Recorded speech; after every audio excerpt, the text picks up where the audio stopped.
மீன்வளம் மற்றும் மீனவர் நலத்துறையின் சீராய்வு கூட்டம் துணைநிலை ஆளுநர் கைலாஷ்நாதன் தலைமையில் நடைபெற்றது. புதுச்சேரி அரசு மீன்வளம் மற்றும் மீனவர் நலத்துறையின் சீராய்வு கூட்டம் கவர்னர் மாளிகையில் நடைபெற்றது. கவர்னர் கைலாஷ்நாதன் தலைமை தாங்க மீன்வளத்துறை செயலர் மணிகண்டன், இயக்குநர் இஸ்மாயில் முன்னிலை வகித்தனர். கூட்டத்தில் பெங்களூரை சேர்ந்த CICAF, மும்பையை சேர்ந்த FSI, கொச்சியை சேர்ந்த CMFRI, ஹைதராபாத்தை சேர்ந்த இன்காய்ஸ், கொச்சியை சேர்ந்த எம்பெடா, மத்திய அரசின் மீன்வள ஆராய்ச்சி மற்றும் மீன்வள மேம்பாட்டு நிறுவனங்களின் தலைவர்கள் மற்றும் அதிகாரிகள் பங்கேற்றனர். கூட்டத்தில் காரைக்கால் மீனவர்கள் பன்னாட்டு எல்லையை தாண்டி மீன்பிடிப்பதாக எழும் தொடர் பிரச்சினைக்கு தீர்வு காண்பதற்கான சாத்தியக்கூறுகள் குறித்து கவர்னர் கேட்டறிந்தார். புதுச்சேரி மீன்வளத்தை மேம்படுத்தவும் உட்கட்டமைப்பு வசதிகளை மேம்படுத்துவது குறித்தும் விவாதிக்கப்பட்டது. கூட்டத்தில் கவர்னர் ஆழ்கடலில் மீன்பிடிப்பதற்கு தேவைப்படும் படகுகளை மீனவர்களுக்கு வழங்குவதற்கான நடைமுறைகளை விரிவுபடுத்த வேண்டும், அதற்கான வங்கிக் கடன் வசதிகள் மற்றும் மானியங்கள் கிடைக்க நடவடிக்கை எடுக்க வேண்டும், கூட்டுறவு முறையில் குறைந்த வட்டி விகிதத்தில் கடன் பெறுவதற்கான சாத்தியக்கூறுகளை கவனிக்க வேண்டும், அதே சமயம் சர்வதேச பிரச்சனைகளிலிருந்து மீனவர்களை முற்றிலுமாக விடுவிக்க வேண்டும், அதற்காக ஆழ்கடல் மீன்பிடி தொழில் சம்பந்தமான ஒரு கொள்கையை உருவாக்க வேண்டும் உள்ளிட்ட ஆலோசனைகளை வழங்கினார். என்ஆர் காங்கிரஸ் மத்திய மாவட்ட தலைவராக நியமிக்கப்பட்ட RKT ராஜகோபால் தலைமையில் நிர்வாகிகள் திரளானோர் கலந்து கொண்டு முதல்வர் ரங்கசாமியை சந்தித்து வாழ்த்து பேசினர். அகில இந்திய என்ஆர் காங்கிரஸ் கட்சியில் மாநில நிர்வாகிகள் மற்றும் தொகுதி நிர்வாகிகள் நியமிக்கப்பட்டு வருகின்றனர். அந்த வகையில் புதிதாக நியமிக்கப்பட்ட மத்திய மாவட்ட தலைவர் RKT ராஜகோபால் தலைமையில் மத்திய மாவட்ட தொகுதிகளான உழவர்கரை, இந்திரா நகர், கதிர்காமம், தட்டஞ்சாவடி, லாஸ்பேட்டை, காமராஜர் நகர், காலப்பட்டு தொகுதி நிர்வாகிகளுடன் முத்திரையர் பாளையம் RKT ரியல் குரூப்ஸ் அலுவலகத்திலிருந்து 2 சக்கர வாகனத்தில் ஊர்வலமாக சென்று முதல்வர் ரங்கசாமியை நேரடியாக சந்தித்து வாழ்த்து பெற்றனர். இதில் முதல்வர் ரங்கசாமிக்கு ஆளுயர மாலை அணிவித்து பொன்னாடை போர்த்தி RKT ராஜகோபால் தலைமையில் பொதுச் செயலாளர் டைம் ராகவேந்தர், பொருளாளர் செல்வகுமார், துணைத் தலைவர், செயலாளர்கள், துணை செயலாளர்கள், செயற்குழு உறுப்பினர்கள், நிர்வாகிகள், தொண்டர்கள் ஒன்று திரண்டு மரியாதை செலுத்தினர். தொடர்ந்து நிர்வாகிகள் அனைவருக்கும் முதல்வர் ரங்கசாமி என்ஆர் காங்கிரஸ் கட்சியின் துண்டை அணிவித்து வாழ்த்து தெரிவித்தார். மேலும் மாநில செயலாளர் NSJ ஜெயபால், அரசு கொறடா EKT ஆறுமுகம், சட்டமன்ற உறுப்பினர் KSP ரமேஷ் ஆகியோரை சந்தித்து வாழ்த்து பெற்றனர். இந்த நிகழ்ச்சியில் என்ஆர் காங்கிரஸ் மாநில செயலாளர் டாக்டர் ஜவஹர் மற்றும் நிர்வாகிகள் NR ராஜா, ரோஜரோம், பிரபாகர், கண்ணன், வாசு, சேவியர் மற்றும் சக்திவேல், முருகன், உத்தரவேல், ராஜா, விக்ரம், அந்துவான், மணி, சுரேஷ், கனகராஜ், பிரதாப் உட்பட கட்சி நிர்வாகிகள் ஏராளமானோர் கலந்து கொண்டனர். நிலத்தை அபகரிக்க போலி ஆவணம் மூலம் வாரிசுதாரர் சான்று பெற்றதாக கூறப்படும் வழக்கில் 3 பேர் கைதான நிலையில் சார் பதிவாளரை தேடி வருவதாக CBCID போலீசார் தெரிவித்துள்ளனர். புதுச்சேரி ரெட்டியார்பாளையம் பகுதியை சேர்ந்தவர்கள் பாலகிருஷ்ணன், பிரியா தம்பதியினர். இவர்களுக்கு குழந்தைகள் இல்லை. இருவரும் இறந்துவிட்ட நிலையில் இவர்களுக்கு ஒதிகம்பட்டு பகுதியில் 14,000 சதுர அடியில் நிலம் உள்ளது. 5 கோடி மதிப்பிலான இந்த நிலத்தை பிரியா எனும் பெயரில் போலி ஆவணம் ஆள்மாறாட்டம் செய்து அபகரிக்க ஒரு கும்பல் செயல்பட்டது. இதுகுறித்து CBCID பிரிவினர் வழக்கு பதிந்து பெண் உள்ளிட்ட 9 பேரை கைது செய்தனர். மேலும் 2 பேர் நீதிமன்றத்தில் முன்பிணை பெற்றுள்ளனர். இந்த நிலையில் வாரிசு இல்லாத பிரியாவுக்கு வளர்ப்பு மகன் இருந்ததை போல போலி ஆவணம் தயாரித்து நிலத்தை அபகரிக்க முயன்றதையும் CBCID பிரிவினர் விசாரித்துள்ளனர். அதன்படி போலியான ஆதார் கார்டு உள்ளிட்ட ஆவணங்களை தயாரித்ததாக சீனோ என்பவர் உட்பட 3 பேர் கைது செய்யப்பட்டதாகவும், மேலும் தலைமறைவாக உள்ள சார் பதிவாளரை தேடி வருவதாகவும் CBCID பிரிவினர் தெரிவித்தனர். புதுச்சேரி அரசால் ஒதுக்கீடு செய்யப்படும் சிறப்பு கூறு நிதியை ஆண்டு இறுதியில் செலவு செய்யாமல் முறையாக திட்டமிட்டு விரிவாக செலவு செய்ய வேண்டும் என புதுவை அரசு ஆதி திராவிடர் மற்றும் பழங்குடியினர் நலத்துறையின் ஆய்வுக் கூட்டத்திற்கு தலைமையேற்ற கவர்னர் கைலாஷ்நாதன் அறிவுறுத்தினார். புதுச்சேரி அரசு ஆதி திராவிடர் மற்றும் பழங்குடியினர் நலத்துறையின் ஆய்வுக் கூட்டம் துணைநிலை ஆளுநர் கைலாஷ்நாதன் தலைமையில் ஆளுநர் மாளிகையில் நடைபெற்றது. துணைநிலை ஆளுநரின் செயலர் டாக்டர் மணிகண்டன், ஆதி திராவிட நலத்துறை செயலர் டாக்டர் முத்தம்மா, ஆதி திராவிட நலத்துறையின் இயக்குனர் இளங்கோவன் மற்றும் சிறப்பு கூறு நிதி ஒதுக்கீடு செய்யப்படும் துறைகளின் தலைவர்கள் மற்றும் அதிகாரிகள் பங்கேற்றனர். கூட்டத்தில் ஆதி திராவிடர் மற்றும் பழங்குடியினர் நலனுக்காக செலவிடப்படும் சிறப்பு கூறு நிதியின் பயன்பாடு குறித்து மதிப்பாய்வு செய்யப்பட்டது.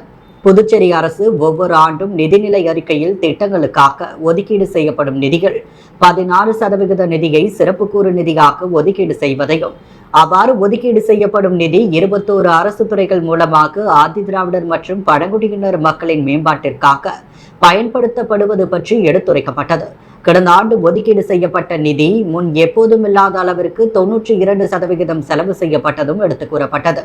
நடப்பு நிதியாண்டு புதுச்சேரி அரசு ஒதுக்கீடு செய்துள்ள 502 கோடி ரூபாய் சிறப்பு கூறு நிதியின் பயன்பாடு குறித்த விவரங்களை கேட்டறிந்த துணைநிலை ஆளுநர், புதுச்சேரி அரசால் ஒதுக்கீடு செய்யப்படும் சிறப்பு கூறு நிதியை ஆண்டு இறுதியில் செலவு செய்யாமல் முறையாக திட்டமிட்டு விரிவாக செலவு செய்ய வேண்டும். சிறப்பு கூறு நிதியை 100% முழுமையாக செலவு செய்ய வேண்டும்.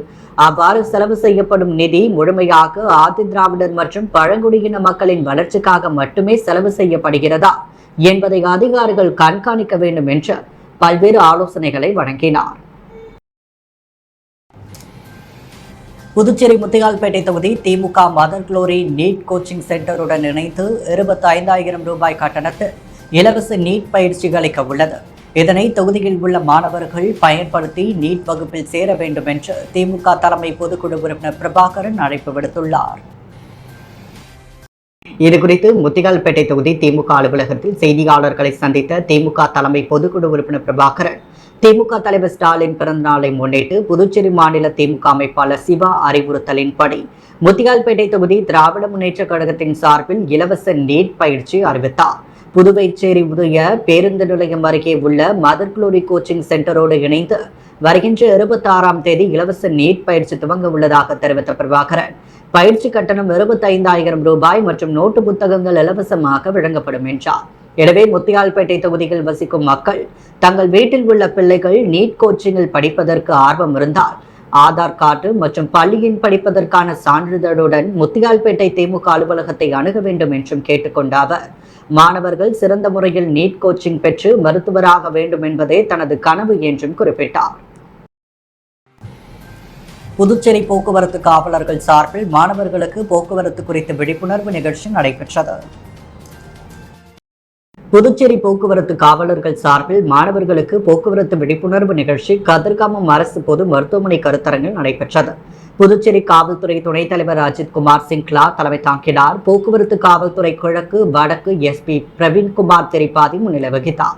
டிஐஜி சத்யசுந்தரம், என்சிசி பயிற்சி அதிகாரி ஐமன் சைத்தன்யா, ராஷ்டிரிய ரக்ஷா பல்கலைக்கழக இயக்குனர் ஹர்ஷ் கணேஷ் மற்றும் என்சிசி அதிகாரி சதீஷ்குமார் ஆகியோர் கருத்துரை வழங்கினர்.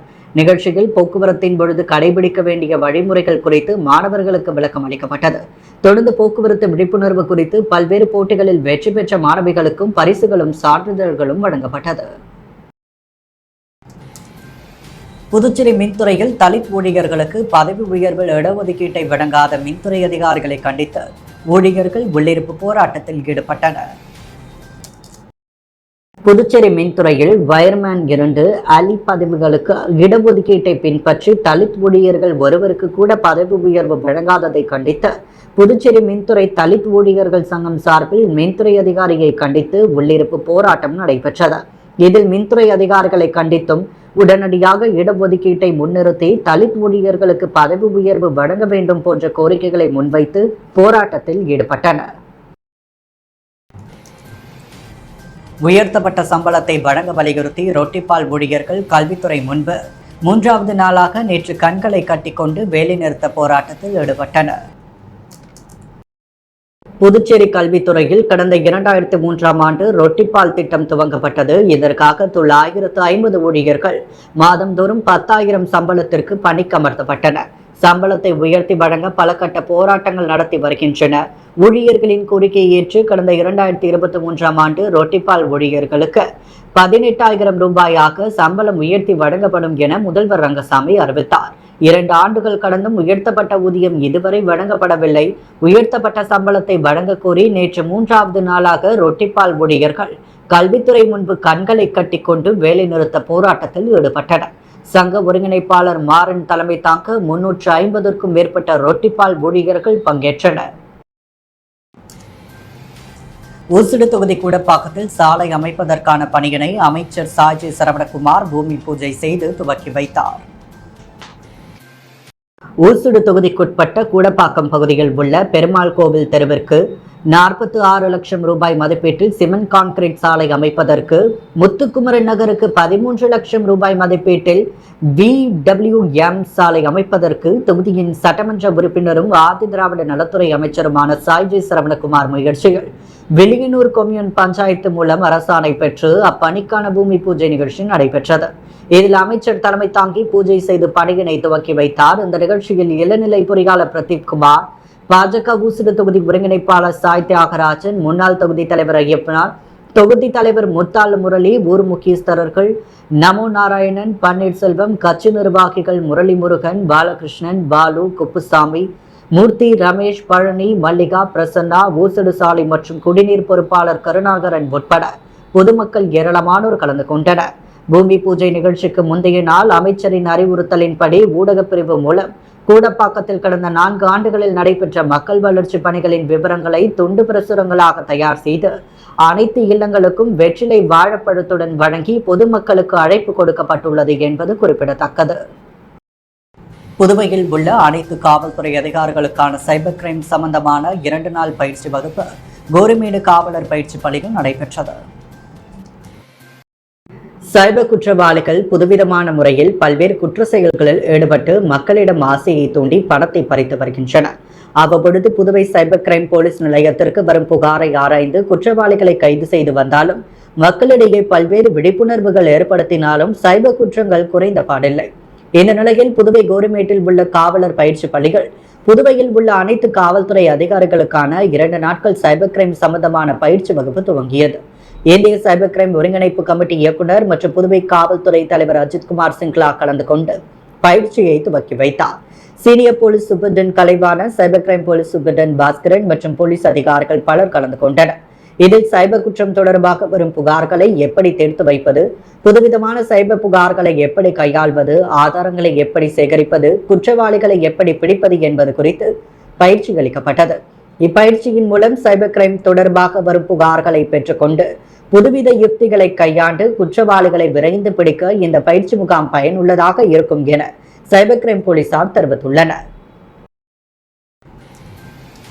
தனியார் திருமண மண்டபங்களில் வடமாநில வியாபாரிகள் விற்பனையில் ஈடுபடுவதை தடுக்க வலியுறுத்தி அரியாங்குப்பம் வியாபாரிகள் சங்கம் சார்பில் கொம்யூன் பஞ்சாயத்து அலுவலகத்தில் மனு வழங்கப்பட்டது. புதுச்சேரி மாநிலத்தில் கடந்த சில ஆண்டு காலமாக தனியார் திருமண நிலையங்களில் சுப நிகழ்ச்சிகள் இல்லாத நாட்களில் வடமாநில வியாபாரிகள் பல்வேறு பொருட்களை விற்பனை செய்து வருகின்றனர். இதனால் புதுவையில் உள்ள வணிகர்கள் பெரிதும் பாதிக்கப்பட்டு வரும் நிலைகள் புதுச்சேரி புறநகர் பகுதியான அரியாங்குப்பம் பகுதியிலும் கடந்த சில காலங்களாக இதுபோன்ற தனியார் திருமண மண்டபங்களை அதன் உரிமையாளர்கள் சுப நிகழ்ச்சிகள் இல்லாத நாட்களில் வடமாநில வியாபாரிகளுக்கு குறைந்த வாடகைக்கு கொடுக்கின்றனர். அவர்கள் வட மாநிலங்களிலிருந்து தரம் குறைந்த பொருட்களை மிக மலிவான விலையில் கொண்டு வந்து விற்பனை செய்கின்றனர். குறிப்பாக காலணிகள், துணி வகைகள், பிளாஸ்டிக் பொருட்கள், வீட்டு உபயோக பொருட்கள் உள்ளிட்டவைகளை அதிகமாக விற்பனை செய்கின்றனர்.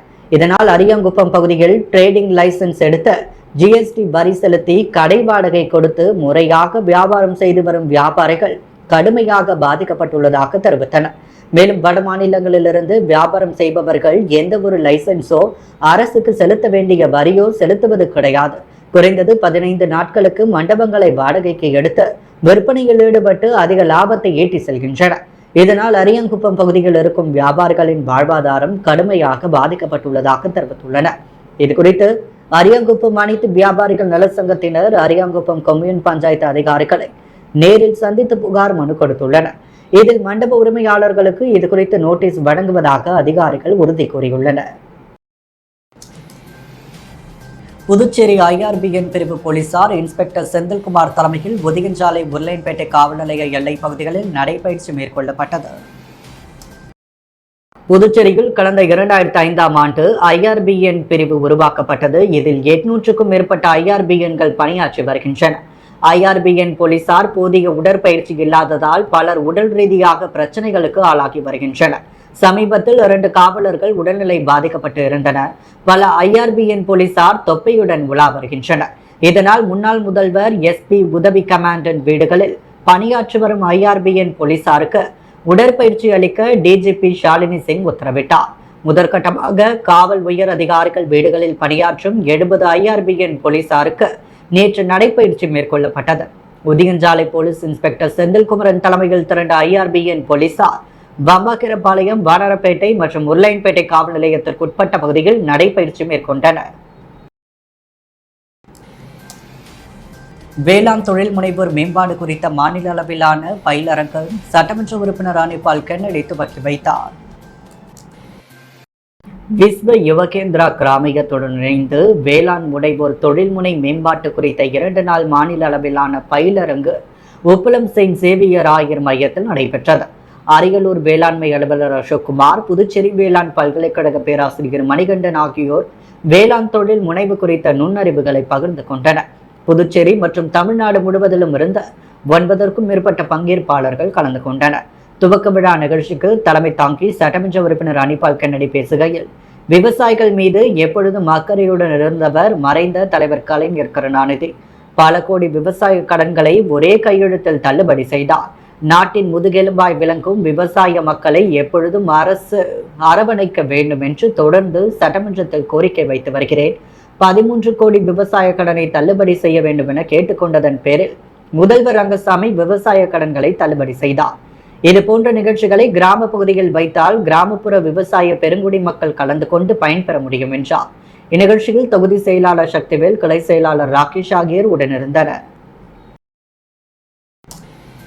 PSPP மில்லியனம் பள்ளிகள் 2024-25 ஆண்டிற்கான ப்ராஜெக்ட் டே நிகழ்வு நடைபெற்றது. பெரிய காட்டுப்பாளையத்தில் இயங்கி வரும் PSPP மில்லியனம் பள்ளிகள் 2024-25 ஆண்டிற்கான ப்ராஜெக்ட் டே நிகழ்வு சிங்க்ரோனைஸ்ட் என்ற தலைப்பில் விமர்சையாக நடைபெற்றது. பள்ளி மாணவர்கள் ஆரோக்கிய வாழ்வியல் முறைகளை அறிவியல் ரீதியாகவும், இசை, நடனம், யோகா மற்றும் உடற்பயிற்சி மூலமாகவும் செயல் திட்டங்களாக வெளிப்படுத்தினர். பள்ளி நிறுவனர் டாக்டர் பத்மஸ்ரீ பார்த்தசாரதி நல்லாசியுடன் பள்ளியின் முதல்வர் மகாலட்சுமி தலைமையில் புதுச்சேரி மாநில வரதட்சணை தடை ஆலோசனை குழுவின் தலைவர் டாக்டர் வித்யா ராம்குமார் மற்றும் புதுச்சேரி மாநில ஸ்ரீ அரபிந்தோ சொசைட்டியின் உறுப்பினர் செயலர் டாக்டர் கிஷோர்குமார் திரிபாதி ஆகியோர் சிறப்பு விருந்தினர்களாக கலந்து கொண்டு மாணவர்களின் பன்முகத்திறனை பாராட்டி விழாவினை சிறப்பித்தனர். மாணவர்களும் பெற்றோர்களும் பெருந்திரளாக வருகை புரிந்து சிறப்பாக அமைந்திருந்த இந்த நிகழ்வினை கண்டுகளித்தனர். பொதுப்பணித்துறையில் பணி நீக்கம் செய்யப்பட்ட ஊழியர்களுக்கு மீண்டும் பணி வழங்க வலியுறுத்தி ஆளுநர் மாளிகையை முற்றுகையிட முயன்ற வந்த பேரணியாக 200க்கும் மேற்பட்டோர் வந்தனர். அவர்களை போலீசார் கைது செய்யப்பட்டனர். புதுவை அரசின் பொதுப்பணித்துறையில் கடந்த 2015 மற்றும் 16ஆம் ஆண்டு பணியமர்த்தப்பட்ட 2642 ஊழியர்களை அப்பொழுது நடைபெற்ற சட்டமன்ற பொது தேர்தலை காரணம் காட்டி தேர்தல் துறை வாய்மொழி உத்தரவு பிறப்பித்து பணி நீக்கம் செய்தனர்.